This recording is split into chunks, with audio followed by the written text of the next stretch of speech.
Живеачката станува се поскапа, цените на производите се повисоки, а платите стојат вместо и никако да тргнат нагоре, реагираат економистите. Експертската јавност со низа препораки за заштита од ценовните шокови. Препорачуваат мерките да продолжат, но и да се замрзнат цените по примерот на Србија. Велат ако владата итно не преземе реални, а не козметички мерки, сиромаштијата во државава ќе биде уште поголема, а инфлацијата и натаму ќе ги јаде парите на граѓаните.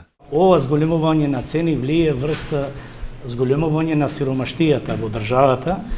Вие знаете дека ние имаме 22%, имаме зголемување на сиромаштијата, значи скоро 440.000 жители во државата живеат во сиромаштија. Иако пандемијата гурна, енергетската криза може да го дотепа животниот стандард, кој од ден во ден станува се послаб. Какви мерки ќе се воведа за заштита на ценовните шокови барем засега е неизвестно. Иако има најава за од септември, прашањето е дали ќе има и доволно пари за нивна реализација. Експертите апелираат на внимателност. Мерките кои што беа преземани во изминатиот период, сметаме како научна јавност дека треба и понатаму да продолжат. Тоа значи дека мерките не само што треба да се имплементираат и понатаму, туку треба да се изнаоѓаат и нови мерки. Растот на цените на одредени производи беше сериозен, а допрва може да стане и уште подраматичен со новите цени на струјата, парното и гасот кои се актуелни уште од стартот на годинава. Дека државата не го слуша гласот на работникот, алармира и од Сојузот на синдикатите на Македонија,